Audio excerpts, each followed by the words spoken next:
Hello नमस्कार दोस्तों। UP TGT social science के लिए पॉलिटिकल साइंस के इस प्रैक्टिस सेट में कुल 62 क्वेश्चन शामिल हैं। यह practice set UP TGT social science 2021 के प्रश्न पत्र की तरह है। इसके प्रश्नों की प्रकृति 2021 में पूछे गए प्रश्नों की प्रकृति पर आधारित है। इसके सारे प्रश्न महत्वपूर्ण हैं। वीडियो काफ़ी हेल्पफुल होने वाली है, इसलिए वीडियो को आप शुरू से लेकर अंत तक ज़रूर देखिए। यह वीडियो आपकी तैयारी में और आपकी सफलता में सहायक सिद्ध होगी। तो चलिए वीडियो शुरू करते हैं। अगर आपने अभी तक हमारे चैनल को सब्सक्राइब नहीं किया है तो अभी सब्सक्राइब कर लीजिए और वीडियो को लाइक कर दीजिए। हमारा चैनल यूट्यूब के उन बेस्ट चैनलों में से एक है जो केवल यूपी टीजीटी सोशल साइंस की तैयारी कराता है दोस्तों। तो चलिए शुरू करते हैं। इस प्रैक्टिस सेट का पहला क्वेश्चन है दोस्तों, यदि सदन का सत्रावसान हो गया हो तो इसे आहूत करने के लिए कौन अधिकृत है? ऑप्शन में दिया है प्रधानमंत्री, राष्ट्रपति, उपराष्ट्रपति या अध्यक्ष। तो इसका सही उत्तर क्या है? ऑप्शन नंबर बी इसका सही उत्तर है दोस्तों, राष्ट्रपति। राष्ट्रपति दोनों सदनों का सत्र बुला सकता है, दोनों सदनों का सत्रावसान कर सकता है तथा लोकसभा का विघटन कर सकता है। सर, इतनी बातें आप इनके बारे में याद रखेंगे।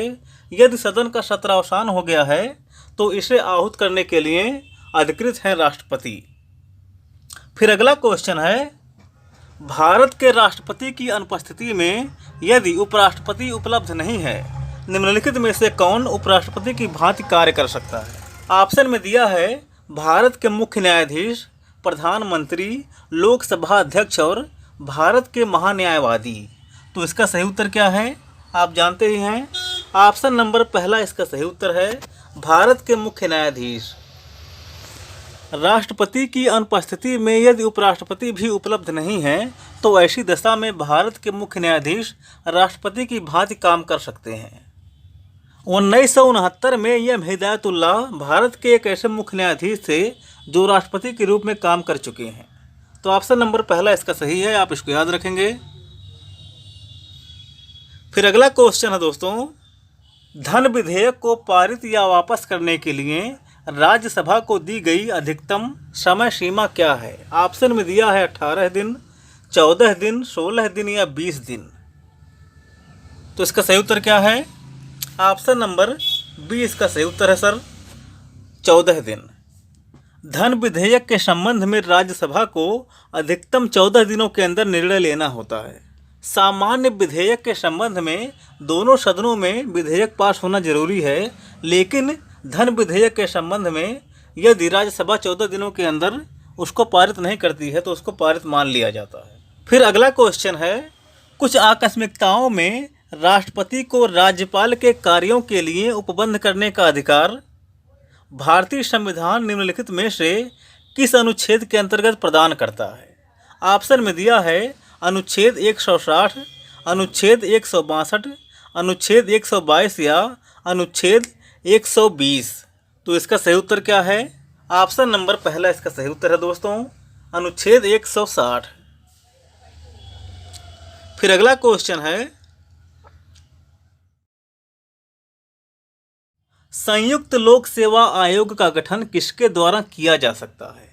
ऑप्शन में दिया है भारत के राष्ट्रपति के आदेश से, राज्यों के राज्यपाल की संस्तुतियों से, भारत के संसद द्वारा अधिनियम से या संघ लोक सेवा आयोग के प्रस्ताव से। तो इसका सही उत्तर क्या है? ऑप्शन नंबर सी इसका सही उत्तर है सर, भारत के संसद के द्वारा अधिनियम से। संयुक्त लोक सेवा आयोग का गठन भारत के संसद के द्वारा अधिनियम से की जा सकती है। संविधान के अनुच्छेद 315 में संघ और राज्यों के लिए लोक सेवा आयोग का उपबंध किया गया है।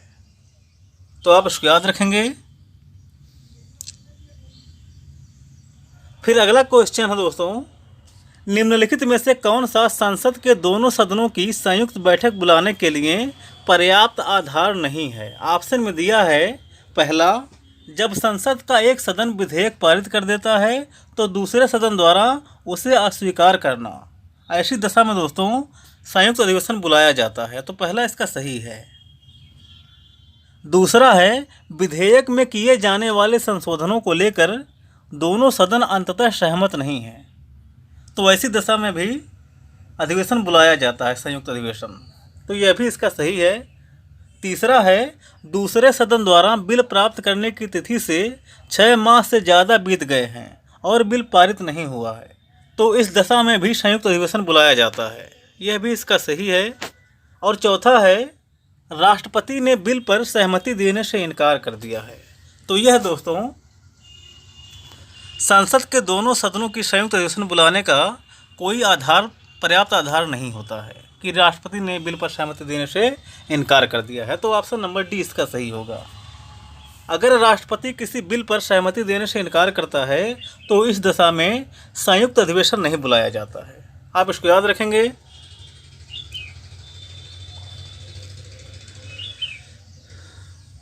फिर अगला क्वेश्चन है दोस्तों, निम्नलिखित में से किस वाद में सर्वोच्च न्यायालय ने कहा कि संशोधन का अधिकार संसद का है और यह अधिकार असीमित था?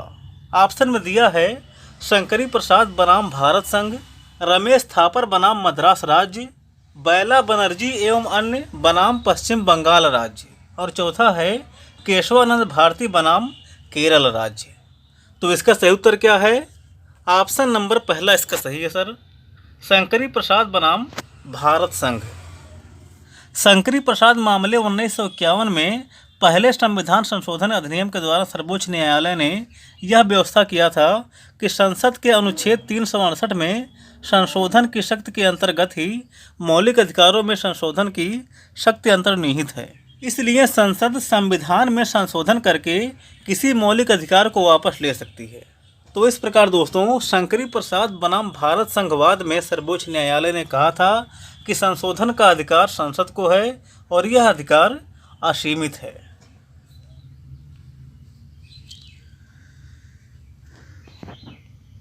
फिर अगला क्वेश्चन है दोस्तों, सूची 1 का मिलान सूची 2 से कराना है।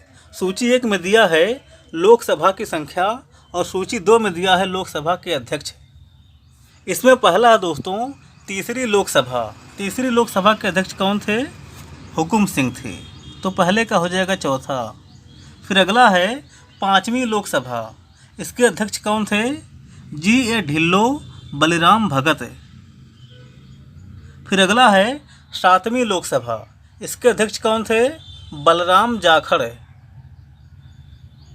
फिर अगला है 10वीं लोकसभा के अध्यक्ष कौन थे? शिवराज पाटिल थे। तो इसका सुमेलन आप इस प्रकार से कर सकते हैं।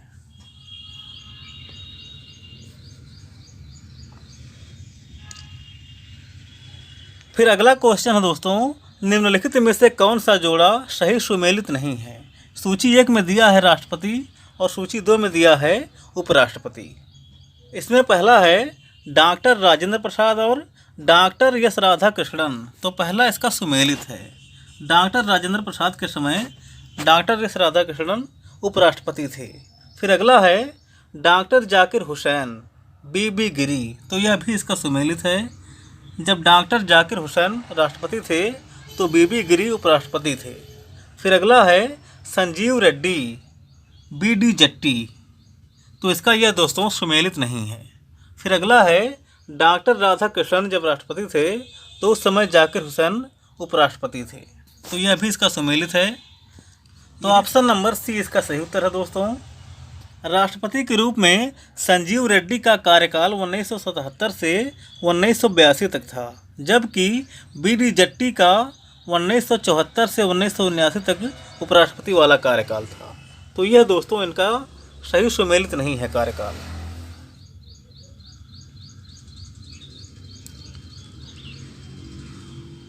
फिर अगला क्वेश्चन है दोस्तों, निम्नलिखित में से कौन सा 61वें संविधान संशोधन से संबंधित है? तो कौन संबंधित है? मतदान की आयु कम करना। ऑप्शन नंबर डी संबंधित है दोस्तों। 61वां संविधान संशोधन 1988 में हुआ था।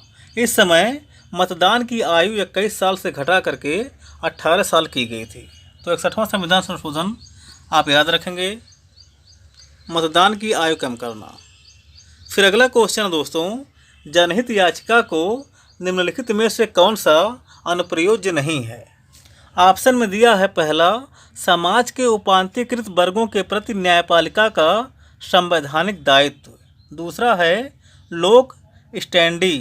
तीसरा है जन भावना युक्त नागरिक निर्धन की ओर से न्यायालय जा सकते हैं। और चौथा है याचिकाओं को निपटाने में न्यायपालिका कार्यविधिक औपचारिकताओं की अनदेखी करती है। तो इसका सही उत्तर क्या है?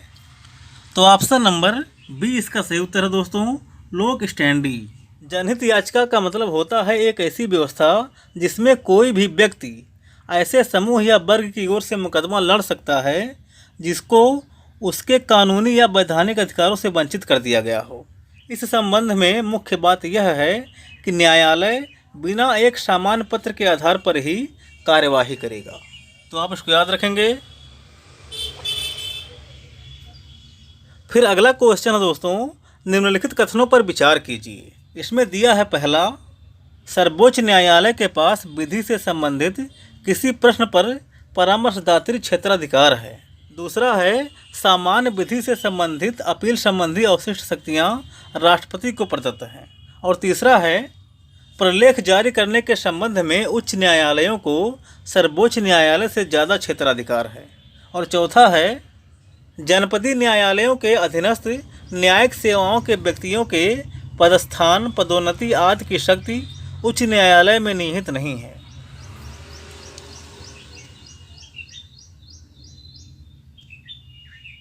फिर क्वेश्चन में आगे लिखा है अपना उत्तर नीचे दिए गए कोड से चुनिए। तो इसमें से दोस्तों पहला और तीसरा इसका सही है, दूसरा और चौथा इसका गलत है। दूसरा है कि सामान्य विधि से संबंधित अपील संबंधी अवशिष्ट शक्तियाँ राष्ट्रपति को प्रदत्त हैं, जबकि ऐसा नहीं है। और चौथा है जनपदीय न्यायालयों के अधीनस्थ न्यायिक सेवाओं के व्यक्तियों के पदस्थान, पदोन्नत आदि संबंधी शक्तियाँ उच्च न्यायालय में निहित हैं, जबकि यहाँ पर लिखा नहीं निहित है। तो इस प्रकार से दो गलत हैं और दो इसके सही हैं। तो पहला और तीसरा इसका सही है।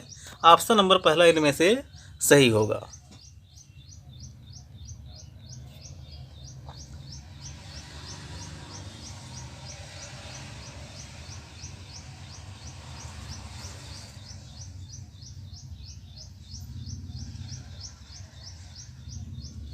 फिर अगला क्वेश्चन है दोस्तों, वर्ष 1989 से भारत के निम्नलिखित राष्ट्रपतियों को उनके कालक्रमानुसार रखें और नीचे दिए गए कूट की सहायता से सही उत्तर का चयन करें। इसमें दिया है K R. Narayanan, A P J. Abdul Kalam, R. Venkataraman, Shankar Dayal Sharma और प्रतिभा पाटिल। तो इसका सही उत्तर क्या होगा? इसमें देखिए सबसे पहले कौन थे। सबसे पहले थे दोस्तों आर. वेंकट रमन। आर. वेंकट रमन का कार्यकाल 1987 से 1992 तक था। उसके बाद शंकर दयाल शर्मा थे। शंकर दयाल शर्मा का कार्यकाल 1992 से 1997 तक था। उसके बाद थे के.आर. नारायणन। के.आर. नारायणन का कार्यकाल 1997 से 2002 तक था। उसके बाद ए.पी.जे. अब्दुल कलाम का कार्यकाल था। इनका कार्यकाल 2002 से 2007 तक था। प्रतिभा पाटिल का कार्यकाल था दोस्तों 2007 से 2012। तो ऑप्शन नंबर डी इसका सही है दोस्तों। सबसे पहले आर. वेंकट रमन, उसके बाद शंकर दयाल शर्मा, फिर के.आर. नारायणन, फिर ए.पी.जे. अब्दुल कलाम और अंत में प्रतिभा पाटिल। आप इसको याद रखेंगे। फिर अगला क्वेश्चन है दोस्तों, किस अनुच्छेद के तहत कलेक्टर की न्यायिक शक्तियाँ न्यायाधीश को दी गई हैं? ऑप्शन में दिया है अनुच्छेद 50, अनुच्छेद 233, अनुच्छेद 236 और अनुच्छेद 237। तो इसका सही उत्तर क्या होगा? ऑप्शन नंबर पहला इसका सही होगा दोस्तों। अनुच्छेद 50 के तहत कलेक्टर की न्यायिक शक्तियाँ जिला न्यायाधीश को दी गई हैं। अनुच्छेद 50 में क्या है? कार्यपालिका और न्यायपालिका का शक्ति पृथक्करण है। चूँकि कलेक्टर न्यायपालिका के अंतर्गत आता है, इसलिए न्यायिक शक्तियों को जिला न्यायाधीश को सौंप दिया गया है। तो ऑप्शन नंबर पहला इसका सही है, आप इसको याद रखेंगे। फिर अगला क्वेश्चन है, संघ लोक सेवा आयोग का सदस्य किसके द्वारा हटाया जा सकता है? ऑप्शन में दिया है गृह मंत्री, प्रधानमंत्री, संसद द्वारा महाभियोग के जरिए और सर्वोच्च न्यायालय की रिपोर्ट के आधार पर राष्ट्रपति द्वारा। तो इसका सही उत्तर क्या होगा? ऑप्शन नंबर डी इसका सही उत्तर होगा दोस्तों। सर्वोच्च न्यायालय की रिपोर्ट के आधार पर राष्ट्रपति के द्वारा सर्वोच्च न्यायालय की रिपोर्ट पर राष्ट्रपति के द्वारा संघ लोक सेवा आयोग के सदस्य को हटाया जा सकता है। आप इसको याद रखेंगे। फिर अगला क्वेश्चन है, निम्नलिखित में से कौन सी संघ की सबसे महत्वपूर्ण विशेषता मानी जाती है? संघ की ऑप्शन में दिया है एकल नागरिकता, कमजोर न्यायपालिका, लचीला संविधान, संघ राज्य के बीच शक्ति विभाजन।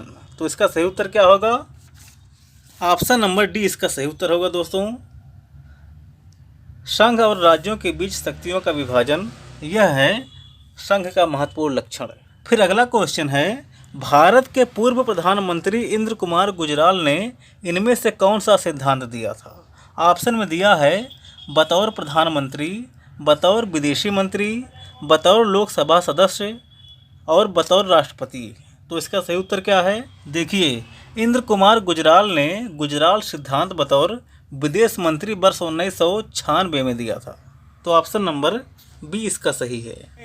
उस समय एच.डी. देवगौड़ा भारत के प्रधानमंत्री थे। इस सिद्धांत का सार तत्व यह है कि भारत अपने पड़ोसियों की सहायता एक तरफा करेगा और उसके बदले में पड़ोसियों से किसी चीज़ की अपेक्षा नहीं करेगा। तो ऑप्शन नंबर दूसरा इसका सही है, आप इसको याद रखेंगे। फिर अगला क्वेश्चन है, शिमला समझौते पर निम्नांकित में से किसके द्वारा हस्ताक्षर किए गए थे? किसके द्वारा किए गए थे? इंदिरा गांधी और जुल्फ़िकार अली भुट्टो के द्वारा। ऑप्शन नंबर सी इसका सही है, इंदिरा गांधी और Z.A. भुट्टो। आप इसको याद रखेंगे। फिर अगला क्वेश्चन है, भारत तथा सोवियत संघ के मध्य सहयोग, शांति एवं मैत्री के समझौते पर कब हस्ताक्षर हुए थे? ऑप्शन में दिया है 1974 में, 1987 में, 1975 में या 1971 में। तो इसका सही उत्तर क्या है? ऑप्शन नंबर डी इसका सही उत्तर है दोस्तों, 1971 में। 9 अगस्त 1971 को भारत और सोवियत संघ के मध्य 20 वर्षीय सहयोग, शांति और मैत्री से संबंधित समझौते पर हस्ताक्षर हुआ था। यह भारत और पाकिस्तान का युद्ध जो 1971 में हुआ था, उसके पहले भारत की बाहरी सुरक्षा की दृष्टि से की गई एक महत्वपूर्ण संधि थी। तो ऑप्शन नंबर डी इसका सही है, आप इसको याद रखेंगे। फिर अगला क्वेश्चन है, प्रथम गुट निरपेक्ष आंदोलन का शिखर सम्मेलन कहाँ हुआ था? ऑप्शन में दिया है काहिरा में, दिल्ली में, लुकासा में या बेलग्रेड में। तो इसका सही उत्तर क्या है? ऑप्शन नंबर डी इसका सही उत्तर है दोस्तों, बेलग्रेड में। गुट निरपेक्षता दोस्तों तीसरी दुनिया की सामूहिक आवाज़ है। यह विश्व को लोकतांत्रिक बनाने की एक साझी मांग है। यह साम्राज्यवाद, उपनिवेशवाद और रंग भेद की नीति को समाप्त करने का एक सामूहिक आंदोलन है। प्रथम गुट निरपेक्ष आंदोलन का शिखर सम्मेलन बेलग्रेड में 1961 में हुआ था। तो आप इसको याद रखेंगे। फिर अगला क्वेश्चन है दोस्तों, मैक-मोहन रेखा किसके मध्य स्थित है? ऑप्शन में दिया है भारत एवं पाकिस्तान के मध्य, भारत एवं चीन के मध्य, भारत एवं श्रीलंका के मध्य और चीन और पाकिस्तान के मध्य। तो इसका सही उत्तर क्या है? मैक-मोहन रेखा कहाँ पर स्थित है? भारत और चीन के मध्य में स्थित है। फिर अगला क्वेश्चन है दोस्तों, निम्न में से कौन सी एक पुस्तक प्लेटो के द्वारा नहीं लिखी गई है? ऑप्शन में दिया है the Republic, the Statesman, the Laws और कॉन्स्टिट्यूशंस। तो इसका सही उत्तर क्या है? पहला, दूसरा और तीसरा ये तो प्लेटो की पुस्तक है। चौथा इसका सही उत्तर है, ये इसकी पुस्तक नहीं है। फिर अगला क्वेश्चन है दोस्तों, किसने कहा है कि अरस्तु का आदर्श राज्य प्लेटो का द्वितीय सर्वश्रेष्ठ राज्य है? ऑप्शन में दिया है हीगल, लॉक, शेबाइन और मिल। तो इसका सही उत्तर क्या है? ऑप्शन नंबर सी इसका सही उत्तर है दोस्तों, शेबाइन ने ऐसा कहा है। प्लेटो ने अपनी पुस्तक रिपब्लिक में आदर्श राज्य को श्रेष्ठ माना है और दूसरी पुस्तक स्टेट्समैन में प्लेटो ने विधि के शासन को श्रेष्ठ माना है और अरस्तु ने शुरू से ही विधि के शासन को श्रेष्ठ माना है। इसीलिए शेबाइन ने कहा है कि जो अरस्तु का आदर्श राज्य है वही प्लेटो का द्वितीय सर्वश्रेष्ठ राज्य है। तो प्लेटो का द्वितीय सर्वश्रेष्ठ राज्य क्या है? स्टेट्समैन के अंतर्गत विधि का शासन।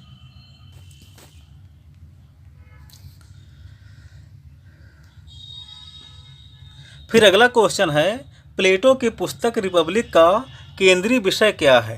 ऑप्शन में दिया है आदर्श राज्य की स्थापना, समाजवाद की स्थापना, न्याय की व्याख्या एवं प्राप्ति और आदर्श शिक्षा की पद्धति। तो इसका सही उत्तर क्या है? प्लेटो की रिपब्लिक का केंद्रीय विषय क्या है? न्याय से संबंधित है। ऑप्शन नंबर सी इसका सही उत्तर है, न्याय की व्याख्या और न्याय की प्राप्ति। फिर अगला क्वेश्चन है, निम्नलिखित में से किस रीट का शाब्दिक अर्थ होता है कि हम आदेश देते हैं? तो आप जानते ही हैं, परमादेश। ऑप्शन नंबर पहला इसका सही है।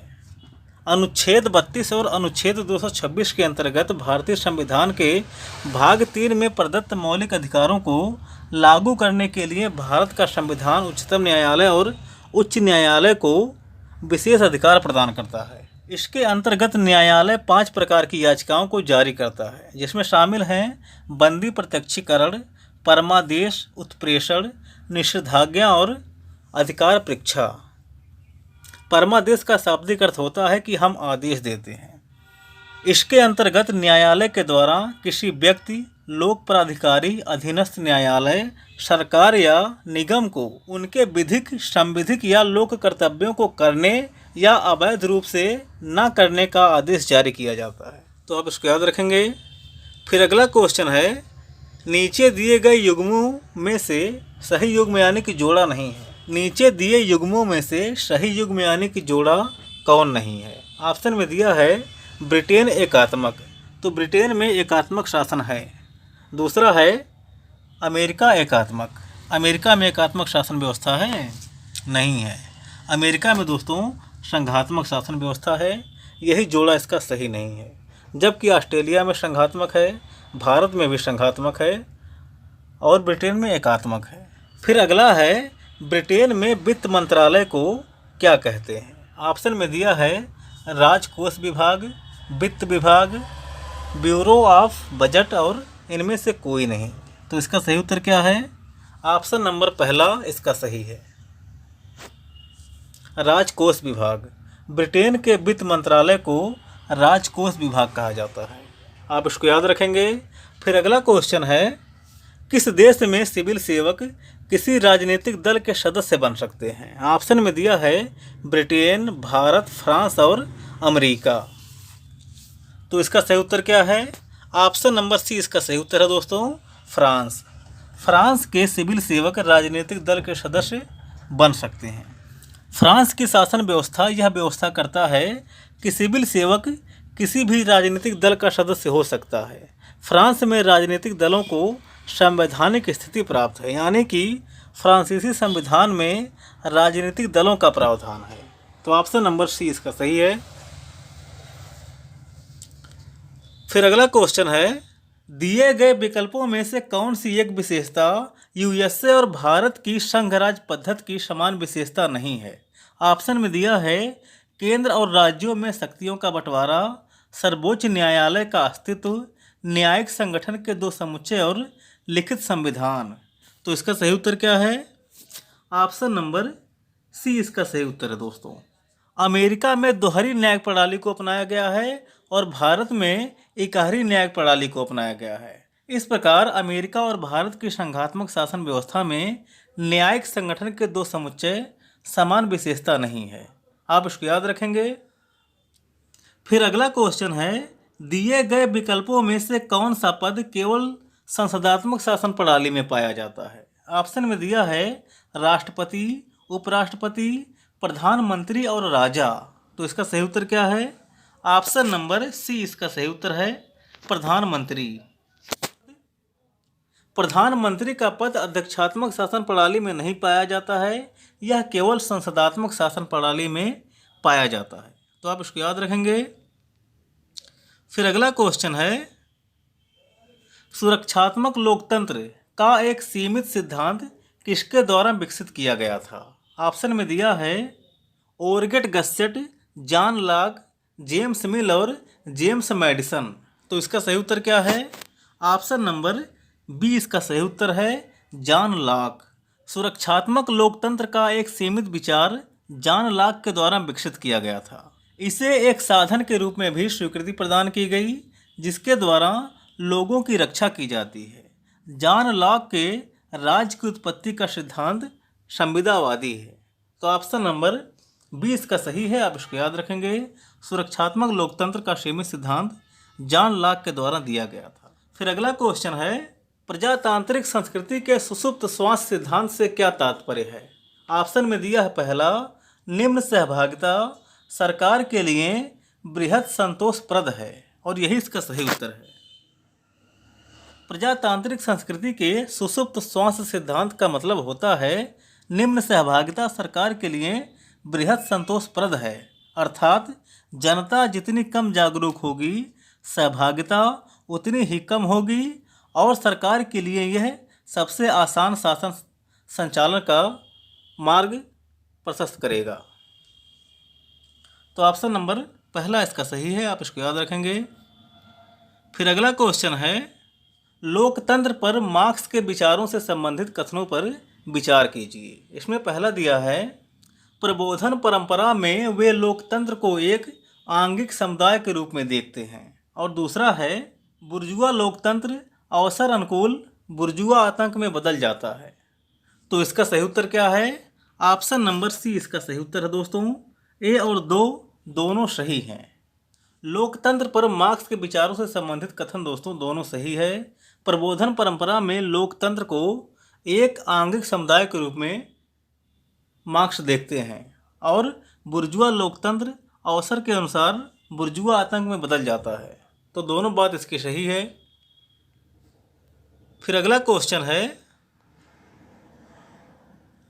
नीचे दो कथन दिए गए हैं, एक अभिकथन ए और दूसरा कारण आर के रूप में।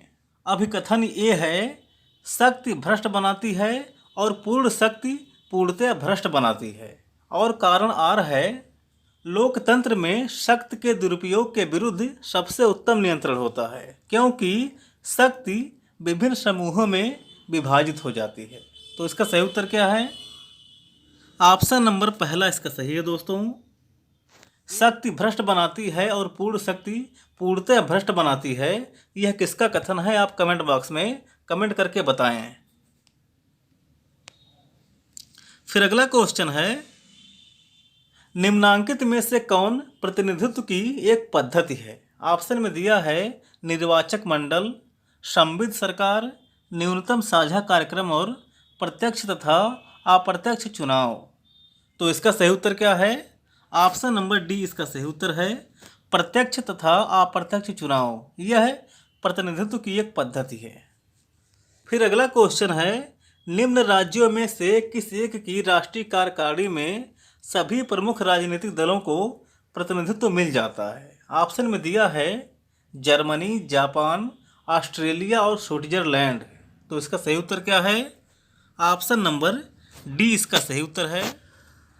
स्विट्जरलैंड में राष्ट्रीय कार्यकारिणी में समस्त मुख्य राजनीतिक दलों को प्रतिनिधित्व मिल जाता है, आप इसको याद रखेंगे। फिर अगला क्वेश्चन है, दिए गए विकल्पों में से कौन एक सार्वभौम वयस्क मताधिकार के प्रबल विरोधियों में से एक था? ऑप्शन में दिया है, मार्क्स, रूसो, जे.एस. मिल और लॉक। तो इसका सही उत्तर क्या है? ऑप्शन नंबर सी इसका सही उत्तर है, जे.एस. मिल। जे.एस. मिल दोस्तों सभी व्यक्तियों को मताधिकार प्रदान करने का विरोध करता है। उसका मानना है कि मतदाताओं में कुशलता होनी चाहिए, अकुशल व्यक्ति को मतदान का अधिकार नहीं देना चाहिए, इसलिए वह सार्वभौम वयस्क मताधिकार का प्रबल विरोधी था। तो आप इसको याद रखेंगे। फिर अगला क्वेश्चन है, निम्नलिखित में से किस एक ने राज्य की उत्पत्ति तथा प्रकृति की विवेचना में सामाजिक संविदा की अवधारणा का प्रयोग नहीं किया है? ऑप्शन में दिया है, हॉब्स, ग्रोसियस, कांट और बेंथम। तो इसका सही उत्तर क्या है? ऑप्शन नंबर डी इसका सही है, बेंथम। जेरेमी बेंथम ने दोस्तों राज्य की उत्पत्ति तथा उसकी प्रकृति की विवेचना में सामाजिक संविदा की अवधारणा का प्रयोग नहीं किया है, आप जानते भी होंगे। ऑप्शन नंबर डी इसका सही है। फिर अगला क्वेश्चन है, नीचे दिए गए वक्तव्यों को ध्यानपूर्वक पढ़कर निम्न कूट से सही उत्तर चुनिए। इसमें क्वेश्चन पूरा लिखा नहीं है, यह गलत है, केवल कूट ही दिया है। भूल गया होगा। फिर अगला क्वेश्चन है, दिए गए विकल्पों में से मार्क्स के अनुसार वर्ग ऐसे लोगों का समष्टि है जिसकी जिसकी आर्थिक व्यवस्था में एक जैसी आर्थिक स्थिति है। ऑप्शन नंबर सी इसका सही है। कार्ल मार्क्स का मानना है कि जिन लोगों की आर्थिक स्थिति एक जैसी हो उनको एक वर्ग में रखा जाए। तो ऑप्शन नंबर सी इसका सही है, आप इसको याद रखेंगे। फिर अगला क्वेश्चन है, राज्य की उत्पत्ति संबंधी दैवी सिद्धांत को न्यायोचित ठहराने के लिए ट्रू लॉ ऑफ मोनार्कीज नामक पुस्तक किसने लिखी? ऑप्शन में दिया है लुई 14वां, जैक्सन, अरस्तु और जेम्स प्रथम। तो इसका सही उत्तर क्या है? ऑप्शन नंबर डी इसका सही है, जेम्स प्रथम। राज्य की उत्पत्ति संबंधी दैवी सिद्धांत को न्यायोचित ठहराने के लिए जेम्स प्रथम ने ट्रू लॉ ऑफ मोनार्कीज नामक पुस्तक की रचना की है।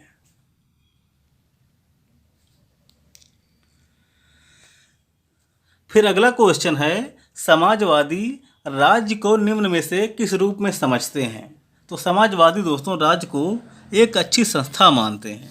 ऑप्शन नंबर डी इसका सही है कि राज्य एक अच्छी संस्था है समाजवादियों के अनुसार। फिर अगला क्वेश्चन है, किस संविदावादी विचारक ने प्राकृतिक अवस्था का चित्रण शांति, सद्भावना, पारस्परिक सहयोग और सुरक्षा की अवस्था के रूप में किया है? ऑप्शन में दिया है हॉब्स, लॉक, रूसो और हेनरी मैन। तो इसका सही उत्तर क्या है? ऑप्शन नंबर बी इसका सही है, लॉक। जॉन लॉक ने दोस्तों प्राकृतिक अवस्था का चित्रण शांति, सद्भावना, पारस्परिक सहयोग और सुरक्षा की अवस्था के रूप में किया है।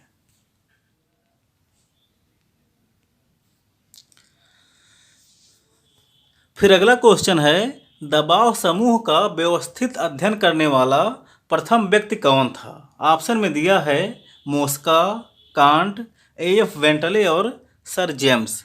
तो इसका सही उत्तर क्या है? ऑप्शन नंबर सी इसका सही है, एफ वेंटले।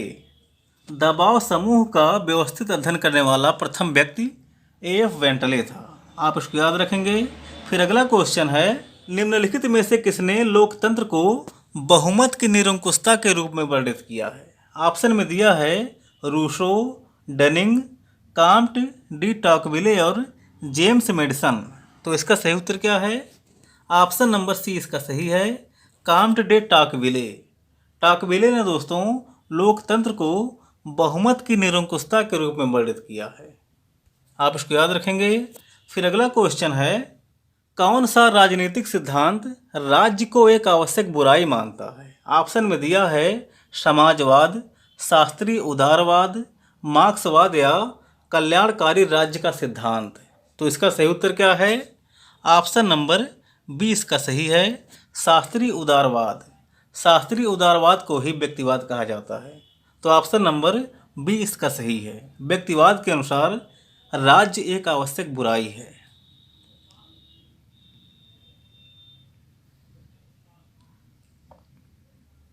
फिर अगला क्वेश्चन है, समाजवाद एक ऐसे टोप की तरह है जिसकी आकृति नष्ट हो चुकी है क्योंकि इसे हर कोई पहन लेता है, यह किसने कहा? ऑप्शन में दिया है CEM जोड, मार्क्स, स्टालिन और ग्रामसी। तो आप जानते ही होंगे, ऑप्शन नंबर पहला इसका सही है, CEM जोड।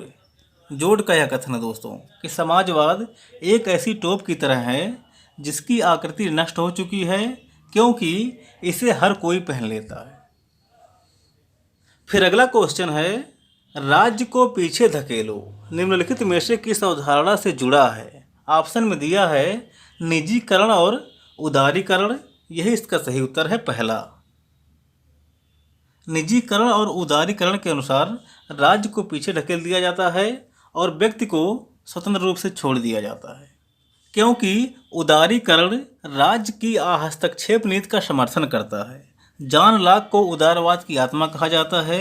उदारवाद व्यक्ति की स्वतंत्रता पर बल देता है। तो ऑप्शन नंबर पहला इसका सही है, आप इसको याद रखेंगे। फिर अगला क्वेश्चन है, नीचे दो वक्तव्य दिए गए हैं, एक को कथन ए और दूसरे को कारण आर कहा गया है। कथन ए है कि जॉन लॉक को आधुनिक उदारवाद का जनक माना जाता है। पहला तो सही है। दूसरा है कारण आर, लॉक सीमित सरकार की रूपरेखा प्रस्तुत करने वाला पहला विचारक था। तो इसका कौन सा उत्तर सही है? ऑप्शन नंबर पहला ही इसका सही है। ए और आर दोनों सही हैं तथा आर ए की सही व्याख्या है। ऑप्शन नंबर पहला, जॉन लॉक को उदारवाद का जनक माना जाता है। जॉन लॉक ने ही सबसे पहले सीमित सरकार की रूपरेखा प्रस्तुत की थी। इतिहासकार 1688 की गौरवपूर्ण क्रांति को उदारवाद की विजय के रूप में याद करते हैं। तो ऑप्शन नंबर पहला इसका सही है, आप इसको याद रखेंगे। फिर अगला है, नीचे दिए गए वक्तव्यों को ध्यानपूर्वक पढ़कर नीचे दिए गए कूट से सही उत्तर चुनिए। इसमें दिया है अभिकथन और तर्क। अभिकथन ए है, वैज्ञानिक समाजवाद वर्ग संघर्ष के संदर्भ में इतिहास की व्याख्या करता है। और तर्क आर है कि वर्ग संघर्ष पहले सुपर स्ट्रक्चर में होता है। तो इसका सही उत्तर क्या है? इसका सही उत्तर है दोस्तों ऑप्शन नंबर बी। ए और आर दोनों सत्य हैं, परंतु आर ए की सही व्याख्या नहीं है। मार्क्स के अनुसार समाज की प्रगति द्वंद्वात्मक प्रणाली के द्वारा होता है और आर्थिक तत्व विकास की प्रक्रिया और उनकी अंतिम दिशा को निर्धारित करते हैं। उत्पादन की प्रणाली में जब जब परिवर्तन हुए हैं तब तब सामाजिक वर्गों के संबंधों में भी परिवर्तन आए हैं। मार्क्स का कहना है कि पूंजीवाद अपनी कब्र खुद खोदता है। वैज्ञानिक समाजवाद वर्ग संघर्ष के संदर्भ में इतिहास की व्याख्या इस प्रकार करता है। फिर अगला क्वेश्चन है दोस्तों, क्वेश्चन नंबर 51। यथार्थवाद का विचार परिभ्रमण करता है शक्ति एवं राष्ट्रीय हित के साथ। ऑप्शन नंबर डी इसका सही है। जो यथार्थवाद होता है वह शक्ति और राष्ट्रीय हित के साथ परिभ्रमण करता है। फिर अगला क्वेश्चन है दोस्तों, मार्क्स के अनुसार उसके पहले का सारा समाजवादी चिंतन कैसा था? ऑप्शन में दिया है पहला कल्पनावादी, दूसरा है विकासवादी, तीसरा है क्रांतिकारी और चौथा है फेवियन। तो इसका सही उत्तर क्या है? ऑप्शन नंबर पहला इसका सही है, काल्पनिक। मार्क्स के अनुसार उसके पहले का सारा समाजवादी चिंतन एक काल्पनिक था। लोगों ने अब तक केवल इतिहास की व्याख्या की है जबकि ज़रूरत थी उसको बदलने की। तो ऑप्शन नंबर पहला इसका सही है। फिर अगला है, निम्नलिखित में से यह किसका कथन है कि विचारधारा संपूर्ण सामाजिक विज्ञान में सर्वाधिक भ्रामक अवधारणा है? तो यह कथन है दोस्तों डेविड मैकक्लेन का। ऑप्शन नंबर बी इसका सही है। डेविड मैकक्लेन ने कहा है कि जो विचारधारा है वह संपूर्ण सामाजिक विज्ञान की सर्वाधिक भ्रामक अवधारणा है।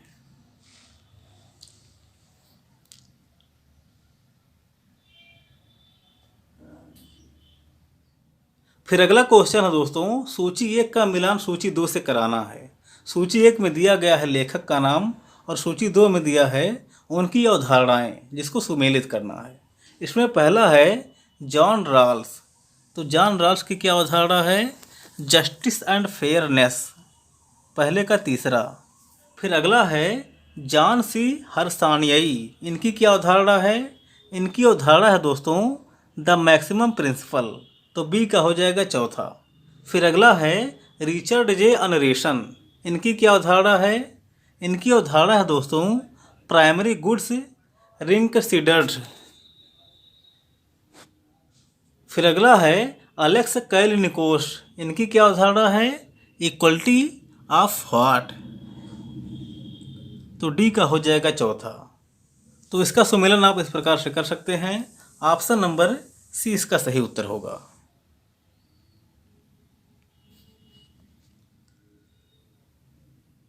फिर अगला क्वेश्चन है दोस्तों, सूची 1 का मिलान सूची 2 से कराना है। सूची 1 में दिया गया है विचारकों का नाम और सूची 2 में दिया गया है उनके विचार जिनसे मिलाना है। इसमें पहला है लॉक।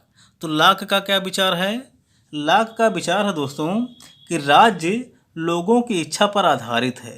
पहले का दूसरा। लॉक के अनुसार राज्य लोगों की इच्छा पर आधारित है, उनकी सहमति पर। फिर अगला है प्लेटो। प्लेटो का क्या मानना है कि राज्य मानव विवेक का साकार रूप है। बी का हो जाएगा चौथा, राज्य मानव विवेक का साकार रूप है, ऐसा मानना है प्लेटो का। फिर अगला है अरस्तू। अरस्तू का क्या विचार है कि राज्य नैतिकीकरण की एक इकाई है। सी का हो जाएगा पहला, राज्य नैतिकीकरण की एक इकाई है, ऐसा मानना है अरस्तू का। फिर अगला है डुग्बी। इनका क्या विचार है कि राज्य प्राथमिक रूप से सामाजिक तथ्य है। तो डी का हो जाएगा पांचवा। एक पॉइंट इसमें एक्स्ट्रा लिखा है। इसका सुमेलन आप इस प्रकार से कर सकते हैं। बढ़ते हैं आगे। फिर अगला क्वेश्चन है दोस्तों, लोक कल्याणकारी राज्य आवश्यक रूप से संश्लेषण है किसका। ऑप्शन में दिया है समाजवाद और साम्यवाद का, साम्यवाद और आदर्शवाद का, उदारवाद और समाजवाद का, और व्यक्तिवाद और फांसीवाद का। तो इसका सही उत्तर क्या है, लोक कल्याणकारी राज्य किसका संश्लेषण है, उदारवाद और समाजवाद का। ऑप्शन नंबर सी इसका सही है। फिर अगला क्वेश्चन है कि राज्य पृथ्वी पर ईश्वर का पदक्रम है। बहुत ही महत्वपूर्ण कथन है, बार बार देखने को मिलता है। यह किसका कथन है। ऑप्शन में दिया है रॉबर्ट फिल्मर, मैकाइवर, हीगल और बर्ग। तो आप जानते ही भी होंगे, ऑप्शन नंबर सी इसका सही है, हीगल। हीगल के अनुसार राज्य पृथ्वी पर ईश्वर का पदक्रम है या राज्य पृथ्वी पर ईश्वर का अवतरण है। फिर अगला क्वेश्चन है दोस्तों, राज्य का कार्य अच्छे जीवन में बाधाओं के मार्ग में बाधा पहुंचाना है। यह किसका कथन है। ऑप्शन में दिया है हीगल, मैकाइवर, कांट और रॉबर्ट फिल्मर। तो यह किसका कथन है, इनमें से किसी का कथन नहीं है, क्योंकि यह टी.एच. ग्रीन का कथन है।